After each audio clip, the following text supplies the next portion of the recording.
Hello, BlueHat India. How's your energy level? I think I have to increase my expectation right now. But yeah, I'm super glad to be here. And today I'm going to talk about red teaming mobile networks and how we can break into the signals and radio frequencies. But before starting my session, so I just want to share a story with you that a few weeks ago in South Korea, millions of people actually went to sleep without knowing that their mobile phones, which is the most trusted platform, most trusted device nowadays, just been compromised. So yeah, it was a breach at South Korean telecommunication, which is the largest country service provider. And so the attackers actually hit the core networks, and they actually extracted the SIM card data and the subscribers' profile information. So that, just think about it. So it's really, really, really dangerous. So if nowadays we race towards 6G as well, so and mobile networks quietly become critical assets, critical infrastructures, as we are using mobile phones every day. We're using data networks and voice over LTE and some other value-added services nowadays. So it is very important for red teamers and security enthusiasts, so security engineers as well, and defenders to take care about the mobile network. So that's super important nowadays. And today, my primary goal is to make these steps that how you can break into the red teaming and starting your red teaming engagement against a mobile network a bit more simpler. So it's we're starting working on these networks, so it's not that hard. So, but yeah, let's start with here is the agenda.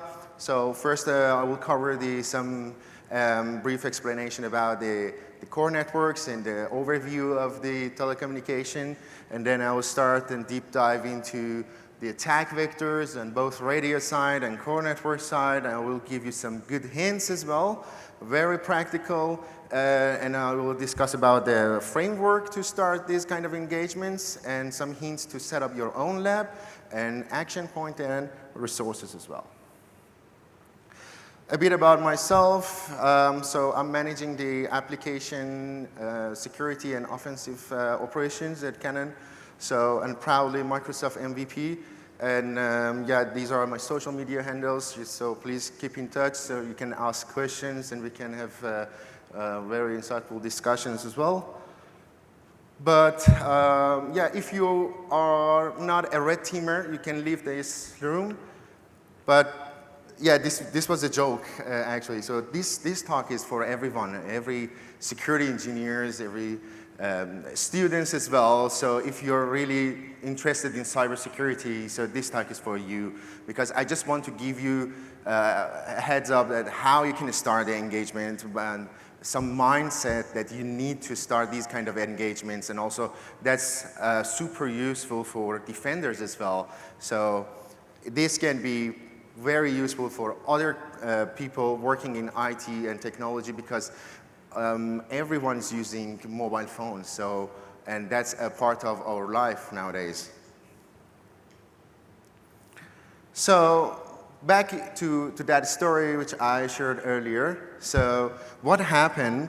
So in April 2025, around 11 p.m., if I'm not mistaken, local time, South Korean telecom internal network actually was infiltrated by a kind of malware, advanced malware, and they could successfully extracted USIM information and related subscriber-related data. But the company actually started investigation, so they removed the malicious codes and malware stuff, and they isolated the affected system. But that was a big news. So this is just happened recently, and just take a look at the related incidents in past years. So it is really critical for us, and because it is related as well, since we are going to to talk about the core network, which is handling our ciphering keys, our SIM card secrets. You know, that's super important. And the risk of these kind of attacks and the risk of these kind of incidents is super high because actually they enables attackers to perform SIM swapping, fraud, identity theft, and denial of service attacks, so targeting our availability and targeting the availability of the service provider. So let's start with a big picture of every mobile network. So just simplify that one. So as you know that we have our mobile phone or cell phones, we call it here user device or user equipment. So our mobile phones actually connected to the cell towers, to the base stations. So you can see those towers around the, those are a part of radio access network. And then they're connected to the core network. So the core network responsible for handling our voice data and the internet data and some other value-added services. And also they are connected to other roaming partners, connected to the internet, and it really depends on the technology, so there will be some other connections as well. But this is a big picture of connections and the architecture of mobile networks. But here, since nowadays we're using 5G networks, so I put the 5G overview as well. So everything is same actually, but we have different functions, we have different devices. So I have a very good news for you red teamers. So in 5G, you won't see those big devices and complex telecom setups. So why? Because everything is virtualized. And that's a really good news. So you can see so many of those big devices in a single server because they're using software-defined networking, virtualized network function, and the similar capabilities. So you can see even a single rack handling all the responsibilities and functions there. But here we have different functions, means different devices as well. So we have like AMF, which is like handling the mobility management and the handover of your cell phones. And also we have SMF, which is handling the session and the session management function. And UPF is a user plane function, is connected to the public data network. And we have some critical functions here like authentication service function, AUSF. So we have the same functions in 4G, 3G, and 2G as well. But in 5G, we have different names. Also, we call them functions, not a single device or node, because they are mainly softwares and applications. And yes, I just put the two possible deployments of 5G for you to discuss about the differences. So we have 5G standalone and 5G non-standalone. So what's the difference? So you can see that you could use 5G, but if the 5G is not available, so you will fall back into 4G, 3G, or sometimes 2G. So this is really good news for red teamers because you can, if it is only 5G standalone, then the service provider is only handling the 5G stuff, and it's a little bit more harder to break into. So your possible scenarios for red teaming and pen testing is also limited. So, but in 5G NSA, we will have like 5G functions, 5G core networks, and we have like 4G as well. And sometimes these are like a device that they can be in 4G and 5G, or they have different functionalities. And this is not a good news. So if you can use 5G at the same time, 2G, 3G, this is not a good news. But for defenders, but for the system owners. But for red teamers, it's really good news because I will tell you later.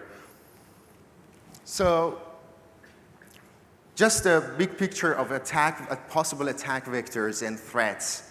So on both 5G and Evolved Packet Core EPC in 4G LTE. So just put an example of 5G NSA here. So we have different threats and attack vectors here, starting from our cell phones, obviously, and then we have like threats around the radio network. We will cover it today. And we have legacy attacks, related to the traditional old generation of mobile communications, and we have like possibilities to work on spoofing and manipulation as well. So as I mentioned, so we have like radio jamming as the first option, first scenario to discuss, and we will cover it today. So it's actually downgrading and start interference radio frequencies in a radio part, in a radio area. So to enforce user equipments and cell phones to downgrade into traditional and old generation, because that will be very good opportunity for red teamers to start working on those areas, because they can find more security gaps and issues there. And then fake base stations, which actually impersonate a alleged cell to force UE as well, and you will be able to catch the IMSI number. So IMSI number is super important for in a red team or even pen test operation, because it's a unique identifier for every SIM card worldwide. So that's your unique identifier, and you need that value to start some specific signaling-based tests. And then we have like scenarios around the sniffing from radio part, which is really interesting. Yes, you just need an access to that part. Even it can be physical access or it can be logical access that your employer or your client will provide you that kind of access, and you can start working on performing interception on control plane, and also you can try to do some more stuff that I will cover. And finally, oh sorry, I missed the API abuse. So in 5G specifically, we have APIs, we have network functions that they are connecting and talking to each other using API calls. So that one, so on unauthorized API calls or modification or any other similar scenarios, there is possible to start working on that, performing manipulation, performing denial of service attack, or tampering, any kind of same scenarios there is possible in 5G specific networks. And finally, I mentioned earlier that we have legacy technologies like GSM, and GSM we have SS7, which is pretty nice for red teamers. So you can take advantage of these legacy technologies to start working on signaling plane exploitation. And you can leverage these security gaps in SS7 protocol, and you can put it as a part of your testing. So I started working on 5G core network attack path. So definitely we have different ways to start working on that, from the cell phone baseband exploitation, mobile phone exploitation. But today, we will start working on SIM swapping, the information gathering from the user equipment, man-in-the-middle attacks, and the scenarios around the fake base stations, and then also fake node. Oh, sorry, this is very sensitive. So fake nodes specifically in 5G. So the first section is radio part. So in radio part, so I want to tell you that you can compromise a cell tower. So generally, you have two ways to start working on these kind of scenarios. The first option is the access provided by the client, and the second option, if your red team operation is very restricted and black box kind of thing, so you can break into the cell tower. So, but also physical security is a part of that option. But you need to gain access to one of the base stations. So, and then you can start your port services scanning in the range, finding private IP addresses, and then you can find some cool services and open ports as well. Like you can start brute force and exploitation on login portals, SSH, and SNMP, and even you can find telnets there. So, because it's not that hard in many cases based on my experience. So yeah, feel free to perform exploitation there after a good reconnaissance and enumeration on open ports and services. Then we have like interfaces from the cell towers, which you already gain access to that, to our core network. So that's very good point to start attacking from that. So we have like S1 interfaces, X2 interfaces. So don't worry about the names, it's just names. So you just need to actually start the communication. You can do normal layer 2, layer 3 reconnaissance. You can do that recon, that enumeration using the tools like Nmap to work on the open ports and the services there. And also for a specific radio-based tests, you can use tools like S1 AP and NOM, which you can perform enumeration on S1 AP protocols. So if you want to read more about that one, you can refer to Attacking Base Stations presentation, which actually presented by Hendrik and Brian, DEFCON 24. So they are also behind that S1 AP and NOM tools as well. And once you perform that one, and once you found the active nodes, so you can work on fuzzing as well as eavesdropping.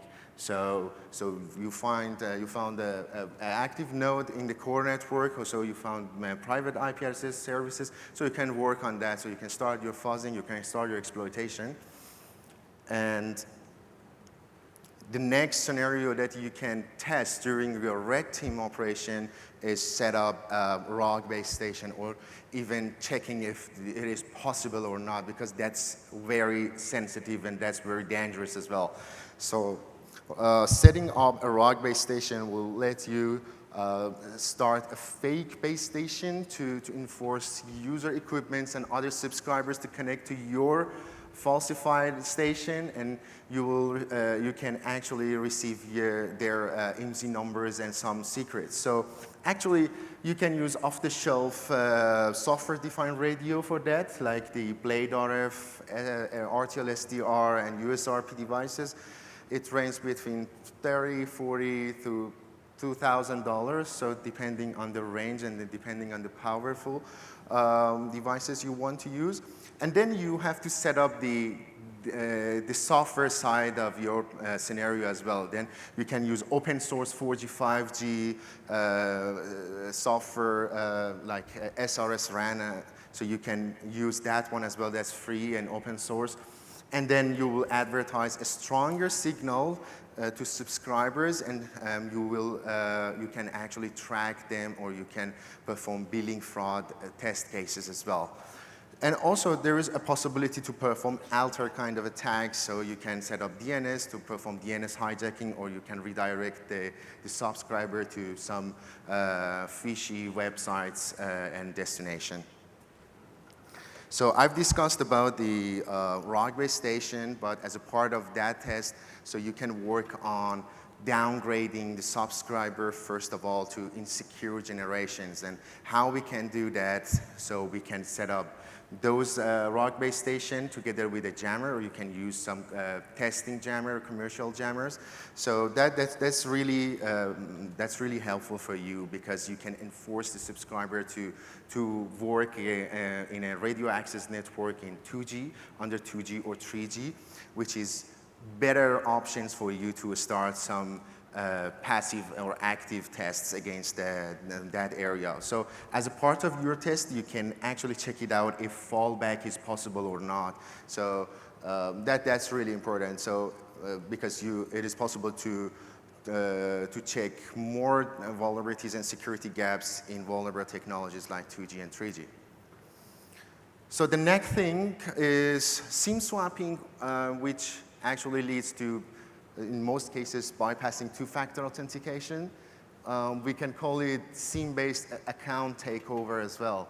So we have actually two possible scenarios to perform these kind of tests. So the first one is impersonation. So SIM swapping actually is a kind of attack that you transfer your mobile number to a SIM card that you already control it. So social engineering is the major part of the impersonation. So you can actually call the service provider support center, or you can go there and say that, posing as a victim actually, and claiming that your SIM card is lost, and you claim the new one, and then and the rest of the stuff happen. And also, I think you hear about these kind of attacks, SIM swapping in crypto and financial sections as well. So that's pretty interesting for threat actors to perform those kind of malicious activities. So they're using SIM swapping kind of techniques.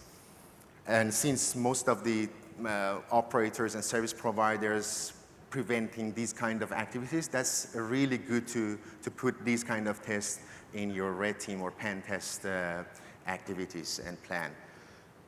So yeah, the radio part is over. So I just want to start the core network discussion. Yeah, in 5G, LTE, and almost all the core networks and the mobile technologies, we have misconfigurations everywhere, so in network elements. So you can either use internal access, which can provide by your employer or your client, or you can even consider attacking from a roaming partner. So that's very interesting for red team. So the first option is checking for open or default interfaces inside the core network. So many of these implementations in core networks, they're using open ports, they're using default configuration. Then you can try to check if you can set up a ROG node, a fake function inside the core network to start dealing with the other legit core network devices and nodes. And also, you can check for management ports and management portal like the operation support and business support systems, OSS, BSS kind of portals. So if you can find those portals, if you can find any ports or SSH toward these OSS, BSS systems, so, or web GUI, something like that. So that will be also a valuable point to start working on because those are handling so many subscriber and network related information. So as an example for the first option, which I mentioned earlier, so we have a red teamer here or an attacker which already got access to the 5G core network and using a fake ROG SMS, which we actually try to send HTTP2 request with a malicious node information to the network registration function or NRF to register a ROG SMF, or we can use another scenario as a compromised SMF. That's the assumption. So if we got access to a session management function here, so we can start from that point. So otherwise, we can start exploiting the network function registration, NRF, and then we can send crafted HTTP messages toward the user plane function, which is handling the subscriber data plane and handling the connectivity toward the internet and other networks. So we can use HTTP2 request to send modification requests to change to alter the current communication and alter the legit communication, or even we can try some denial of service scenarios by sending a session deletion request. So these are also part of the 5G core network attacks. So this is just an example. If you can establish a communication, or if you can set up a ROG node or function within the 5G core network, so you can work and you can communicate with other nodes because you already compromised the core network. And one of the interesting part is pure signaling plane exploitation, which I mentioned that SS7 is a great opportunity for red teamers to start working on exploitation. And you can gain massive information and performing some advanced kind of signaling plane exploitation using SS7 protocols. So here we are actually trying to send and interacting with a signaling gateway. So it can be from a signaling roaming partner, or it can be from the internal access that we got before.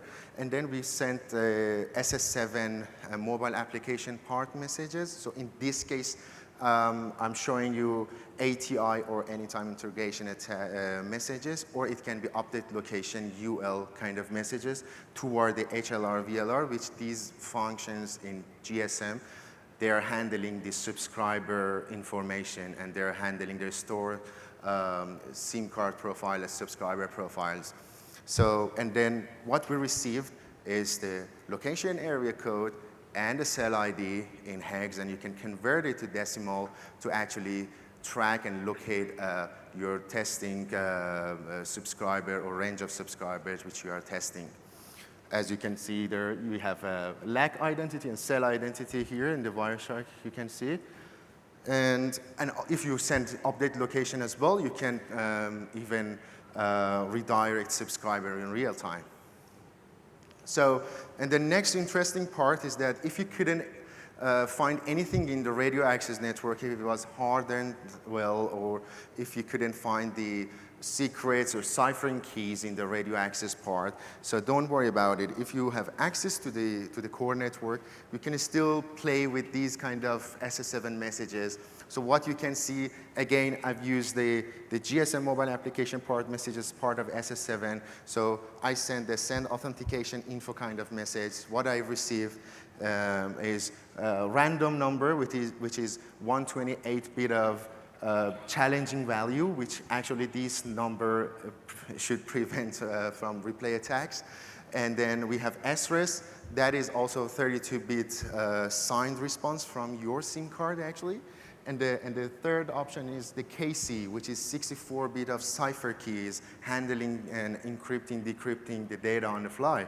So, and in ROG base station, so you can actually use that KC to decrypt or inject the on-the-fly traffic, or even you can start working on replay and manipulation of authentication, or you can set up your MITM man-in-the-middle kind of test cases. So, a bit of hints related to the lateral movement in mobile networks as part of your red team engagement. So we have virtualized network function escaping, and actually you can exploit the container misconfiguration. You can, in a VNF, to jump from a compromised VNF to another VNF, which can be a service gateway, a packet gateway, and you can actually take advantage of these misconfigurations there by exploiting unsecured east-west API as well. So you can move directly from one VNF to another neighbors as well. Also, checking the management and orchestration credentials is also helpful for you. So you can spin up your own VNF inside the network, and that can be a part of your foothold scenarios. And then we have, don't forget about the CVEs and misconfiguration on the containers and virtual machines. So that will be also helpful for you because you can break out the isolated environments and access to the host system. And finally, once you obtain SSH private keys from the system, so you can authenticate to the other host and traverse the network laterally. So we covered actually some of the most important scenarios if you want to start your engagement against the mobile network, but also having a best practice is vital for every red teamer and pen tester. So we have MITRE again, but not MITRE attack. This time is MITRE fight. So 5G hierarchy of threats. So this is a public repository of 5G, pure 5G threats, pure 5G tactic, technique, and procedures. So it is all fully open for researchers, so you can use that one. So you can tag techniques by maturity, actually. So I mean that theoretical still on the whiteboard, for instance, and then you have POCs, which we've built demos based on that. And then we have observed, which is what we observed in a real network. And the next option, the next thing is important here is reusing the attack framework as well. So you can use both MITRE attack and MITRE fight together to actually ensure about the threat intel, and also you can build more test cases based on both attack and fight together, because We will have some IT-based test cases during a red team engagement as well, so that's quite important. And this framework is not only dedicated to red teamers and pen testers, it's also defenders, and your blue team can take advantage of MITRE FiGHT as well. So even you can identify some security gaps, and you can work on the recommendations there. And here is what you can find. This matrix actually have all the adversary techniques across attack lifecycle. So same matrix, but for 5G and telecommunication.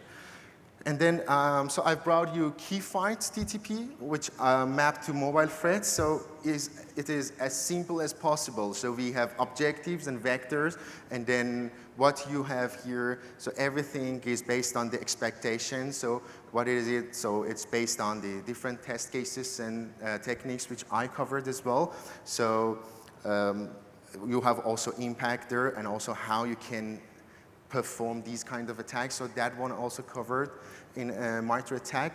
So for your information, how you can set up your own lab, so completely open source and free. So first of all, think about the radio access part. So SDR based for 4G, 5G to emulate that part. So you can use SRS-RAN, as I mentioned earlier, or open air interface.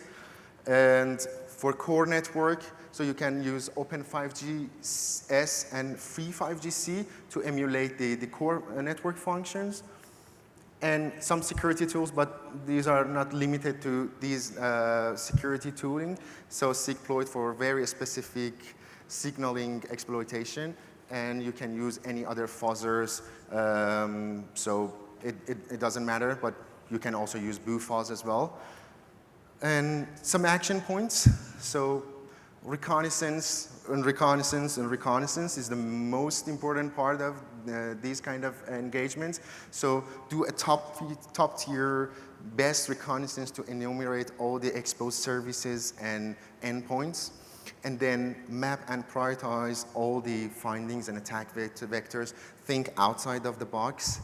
Even if you can start from the cell tower, you can do it. Even you can consider web-based kind of attack, so you can start on that one as well. Or if you can start working on the roaming partners as well, that's an opportunity.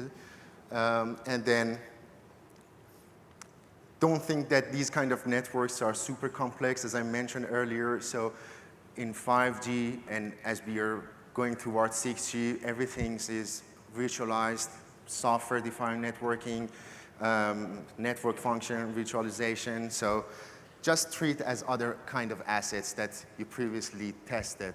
You previously start a red team engagement. So it's not that hard. So it worth to start working on that one.